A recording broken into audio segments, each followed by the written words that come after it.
Please be seated, everyone. Thank you. Ladies and gentlemen, anything about the admonition that you need to bring to my attention? Questions, concerns? Okay.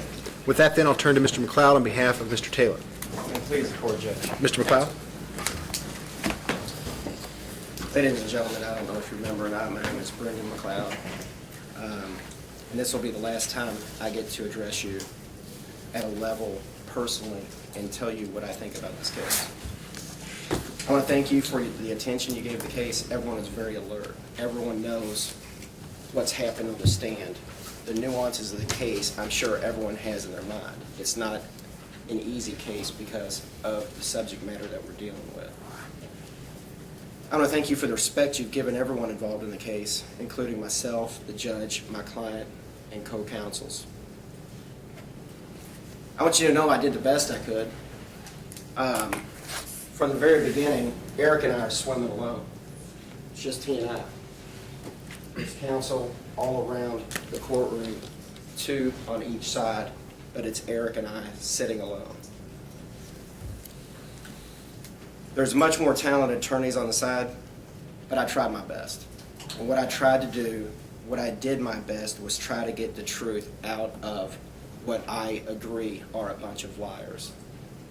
And Asher Schnediger, I had his number from the beginning. He's the biggest liar I've ever met in a human being, and I'll get back to him. Let me tell you what I think about this case, and I've only been on it about 6 months. Eric switched horses midstream, and here I am. But from the very beginning, when I talked to Eric, nothing has changed. And nothing has changed through the testimony, and nothing has changed through the physical evidence. And we told you from the beginning this was going to be a testimonial case. And let me tell you what I think happened. I think they gather up at South Central Park. Stephen Paulley brings a shotgun to the park. Eric Ward and Henny have a conversation about Adolphus Stone. And I think their conversation is that he's got drugs, he can get drugs, we can go and buy drugs. Henny has a drug rental SUV, and it doesn't have to be from drugs. It could be from money. It could be from anything, a promise of drugs in the future. We don't know that, okay? But we know that SUV is utilized.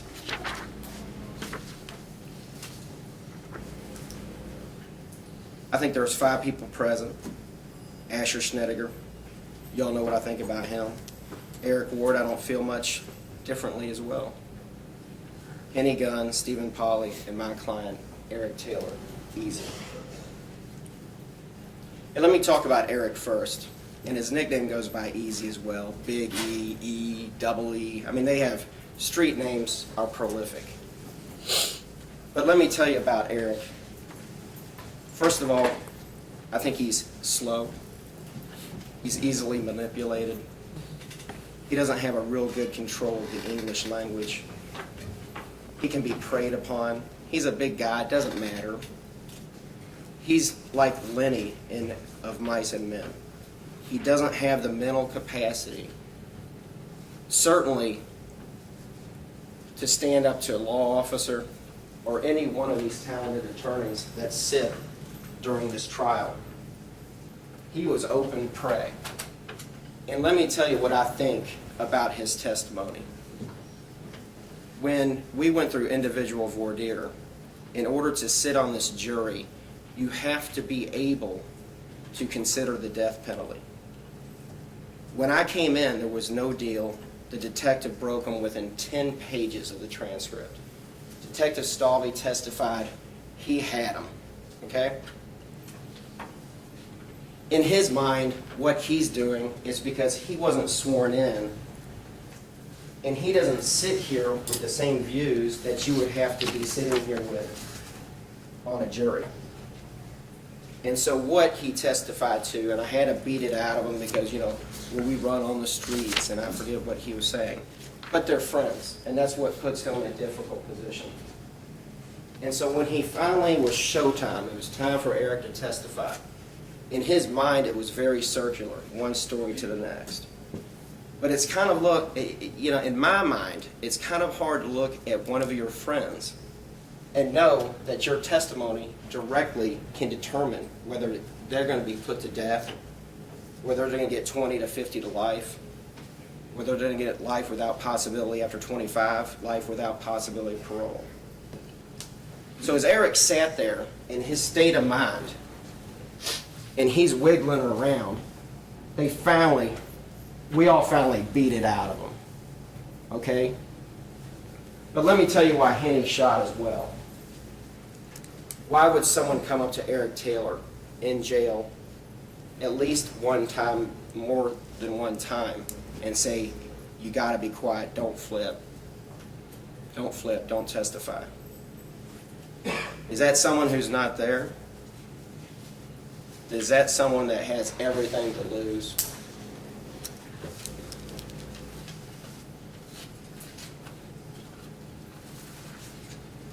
What do we know? I don't think anything for sure except for what I've stated unequivocally, that I think Henny shot and Stephen Paulley had a shotgun.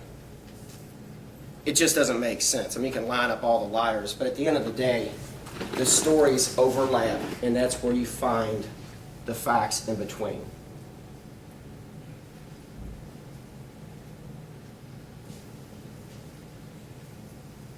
I don't think it's a home invasion. I don't think it's a robbery. I don't think it's a burglary in that sense as far as Eric knew. And let me talk about stuff that didn't come into testimony. There was no testimony anywhere from the females, from any of the suspects, from anyone that was involved in the case, that their faces were covered, a bandana. It wasn't a stick 'em up, because let me point out something obvious as I'm staring at these people throughout the trial. None of them really resemble many other people. I think Henny looks like Mike Tyson. I think they'd easily pick him out of a lineup. In other words, if they got inside the house and that was the goal, and Eric or Stephen and Henny and Eric, before he turned around and got out of there when the shotgun was produced, you don't think they can pick Stephen Paulley out of a lineup with a J tattoo on his face? You don't think they can pick out Henny, who looks like Mike Tyson, maybe Terry Tate, but meaner looking? This was someone acting on their own. They took it to another level. My client heel turns and bolts back to the car. The only testimony we have is that Eric Ward and Henny at the park go apart through Eric Ward's testimony. They have a conversation about Adolphus, and I agree. No one knows Adolphus Stone, and no one knows Rocky Brooks, and it's a tragedy. I feel badly for Rocky and his family. But they went out there, and there was no evidence whatsoever that my guy was complicit, a facilitator, in any way, except for he was walking up, drunk and high, and something bad started happening, and he left. That's what happened. That's what makes sense. Now, whatever Henny did, lost his temper, for whatever reason. My guy says he was an unpredictable in the sense, that he could go from 0 to 60 basically in 3 seconds. I don't know why it happened. It's a tragedy, but that's on Henny. And I'm not here as Henny or Stephen's friend. I know my client is, but that's not why he hired me. That's not why Clarissa retained me. That's not why we're here today. I'm not here to sugarcoat any of the facts and circumstances of June 6th. It's a tragedy. But you have to determine the culpability of all the players involved.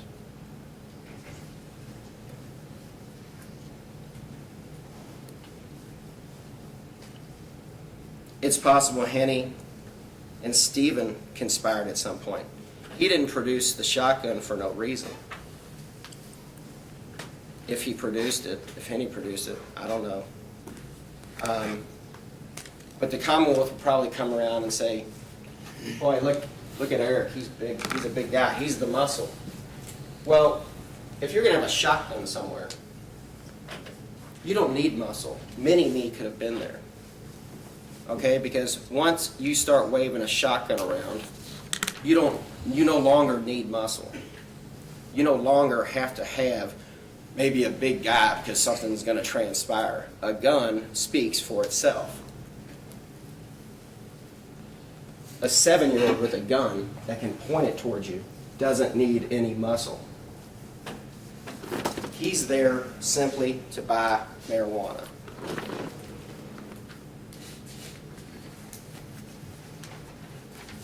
I think Henny knocked on the door. He got mad when he couldn't gain entry. He went bananas. The gun was produced. My guy runs back to the car.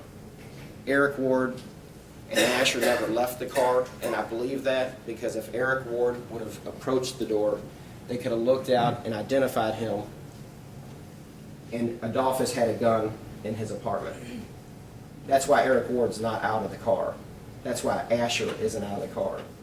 That's why they're there to get drugs, and maybe those two had a different angle.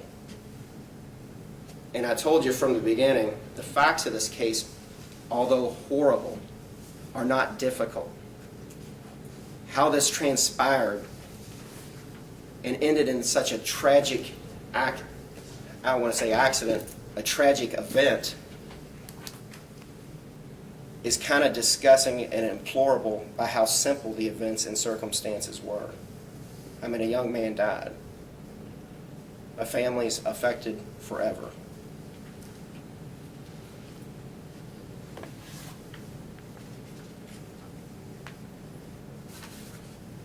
I'm privileged to be here with all the legal talent.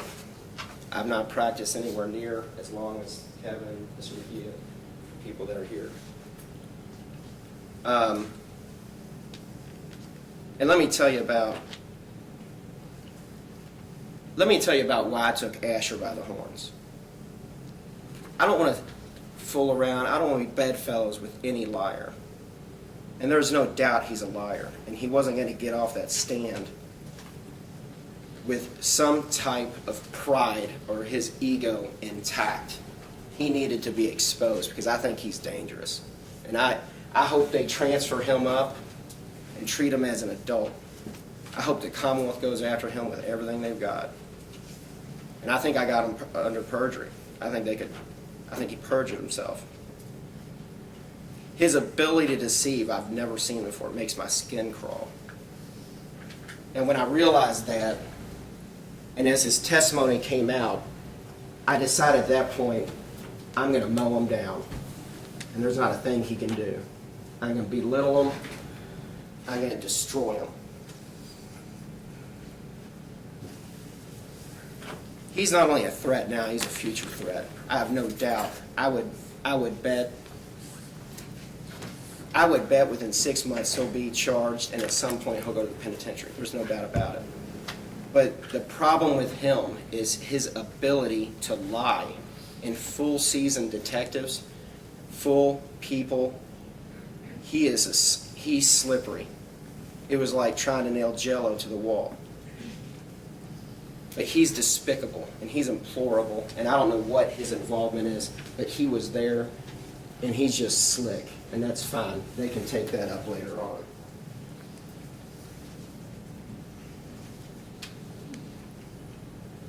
This case involves the murder of a young man, Rocky Brown. By all accounts, I understand as a uniter. I heard no one get up on the stand and say that they didn't like Rocky. I think everyone that knew Adolphus didn't like Adolphus. And where's Adolphus during this trial? His friend on the 911 tape. Where is he? What a great friend Rocky had. It's not going to be easy. But I don't think Eric Taylor is guilty. There's no guilt by association. And what I've done, we had an agreement. He would waive his Fifth Amendment right to testify. But I also think the Commonwealth has a duty to go after what they think the charge is. In other words, if they didn't think Henny shot someone, then they rightfully should amend the charges. If they didn't think Matt Ragland was involved, they justifiably dismissed his case. The Fifth Amendment, in my mind, was at the maximum of what may have happened, and that's before all the information at the trial, before I ferreted it out, before I cross-examined the best possibly, in the best way I know and have been trained. But at the end of the day, is it shutter? Yes. I told you from the very beginning, when you try these murder cases, there's a lot of legalese. What means something inside a jury instruction doesn't have the same meaning as on the street. And they're very complex. And you knew they were complex as you read through, and it's talking about facilitation and it's page after page. But let me point out what my client, and you'll have this in the back, but on each one of my clients,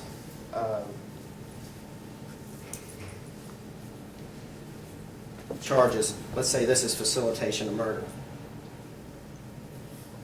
He knowingly provided that person with the means or opportunity to do so. What means and opportunity did Eric Taylor provide in any of this? He didn't provide a truck. He didn't provide the gun. I think it's unequivocal. Stephen Paulley provided the gun. When something bad is happening, the possible robbery second, the possibly burglary second, he turns and runs, by all accounts. And I bet you Eric can run fast. I mean, he played football at Doss. I bet he's moving. And he's at least 120 feet away before he states that he hears that shotgun discharge. That's Henny's actions. That's Henny taking something to another level. That's just irrational behavior.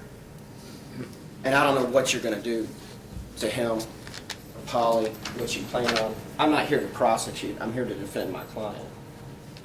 But he gave them no opportunity. He gave them nothing, and that's what you'll see through every one of these instructions. Facilitation to manslaughter in the first degree. I highlight it again. Knowingly provided that person with the means or opportunity.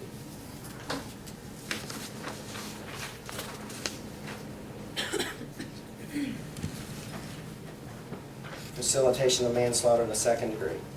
Knowingly provided that reason, that person with the means or opportunity to do so. It's over and over again.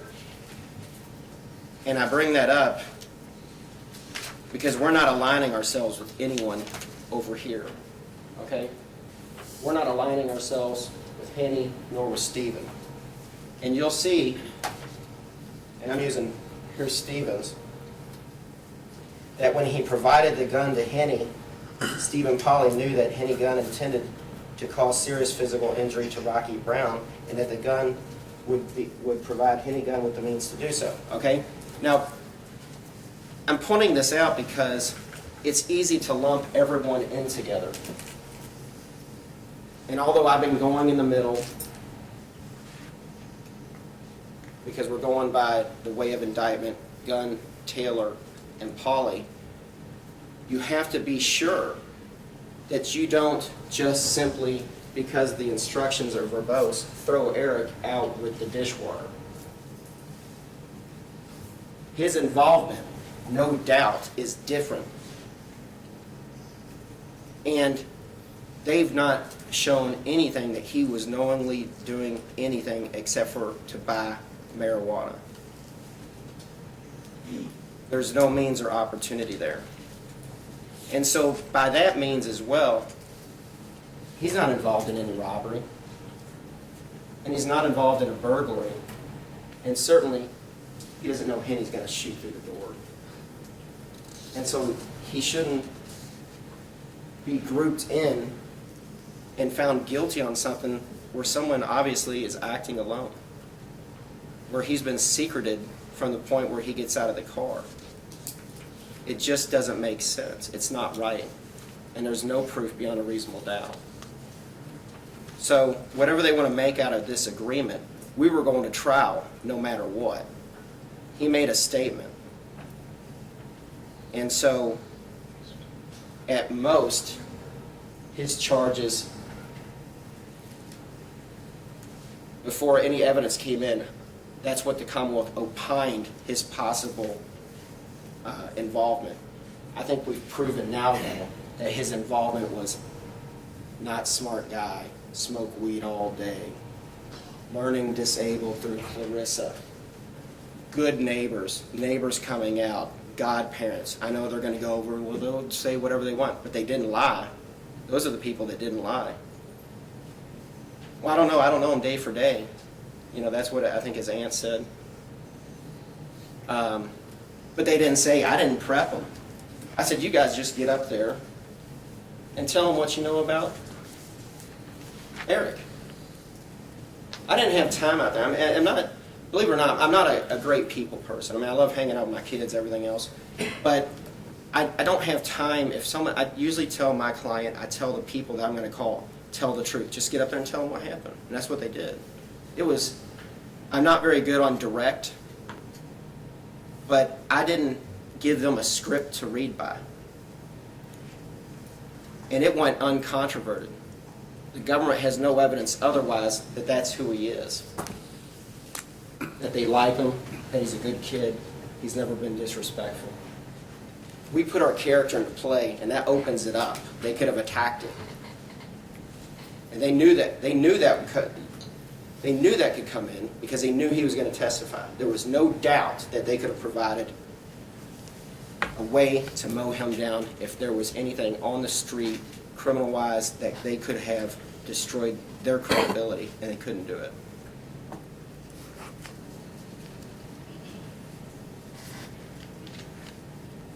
Each trial I have trouble with whether I should go into this, but I think there's no doubt. Everybody knows he's been in jail since September of last year. He's been in for 12 months.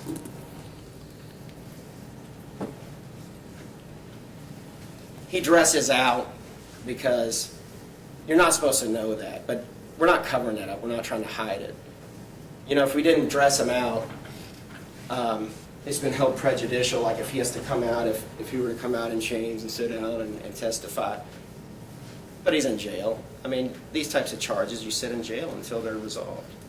And we had every intention to try this case. When Clarissa came to me, I said, Clarissa, no matter what happens, I'm going to try this case. Now, our deal came down about a month ago, but it wouldn't have changed anything. I'd still be in front of you ladies and gentlemen, and I'd still be telling you the exact same thing, and he would have testified and everything else would have came out exactly the way I thought it would.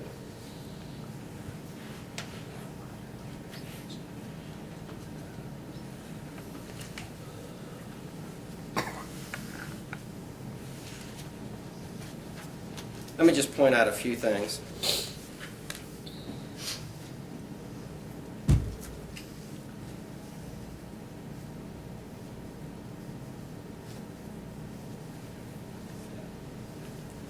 The DNA, I've done enough of these cases. Unless there's blood. I mean, I've seen smooth surfaces where they can't get a latent print. It's tough. I mean, very rarely, unless you have a bullet that fires a single bullet, not a shotgun, but a single bullet can be traceable to a gun because of the rings inside of the gun as the bullet is discharged. Whether they found a shotgun or not, they wouldn't have been able to trace that gun to the discharge of that shotgun. They might be able to determine at length. But that's irrelevant because Rocky was killed. It doesn't matter where he's 5 feet from the door. If it's a contact blast, it just doesn't matter. That came through a medical examiner. It's irrelevant. And Mr. Jaggers, I agree, he said, he's talking about red herrings, but the red herrings are schooling. There's a zillion of them here. That filthy door The crime scene was awful. There's not going to be anything coming from it. But again, there's no mask. It's a tragedy. There's no mask. There was no intent on my client to go there to do anything except for buy marijuana. And so, I know you heard from all the testimony, and people lied. Just about everyone lied. It's a very odd case.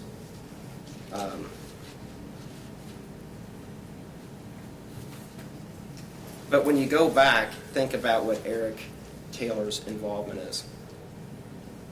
Do me a favor, and everyone a favor, because you don't want to wake up 5 years from now, 10 years from now, 20 years from now and say, wow, you know, here's Eric Taylor hooked in with some bad people. We saw his demeanor. We know he's not bright. He's easily tricked. He's a follower. He's along for the ride. He has money of his own. The person that gives him money helps him out. But you can't group them in with these people. And the way that you separate it is through these jury instructions, and they are lengthy. And you've heard us argue as we approach. I think you saw, you know, I'm looking at the law. I'm figuring out what the evidence is so that it comes in and you know what's admissible, that's not too prejudicial to come in. And that's mainly the arguments that go on up there. But it's a tough decision. But I'm going to ask you to acquit Mr. Taylor of what he's charged with. Because after you read the jury instructions and you've heard all the people that have testified, I think that's the proper outcome. That's the proper outcome of his involvement in this case, and it's going to be tough. But I think his demeanor, he didn't want Rocky dead. He was as shocked as everyone. And he just had nothing to do with the facts and circumstances of what transpired that night. And so, like I try to hammer out in jury and voir dire, when you're back there, it could get tense. But I think the more tense it gets, that creates conversation, and that will lead you back to the jury instructions, and that will allow you to differentiate the opportunity or the ability of some type to distinguish him from Stephen's involvement, certainly from Henny's involvement, and come back and allow you in good conscience to acquit Eric Taylor.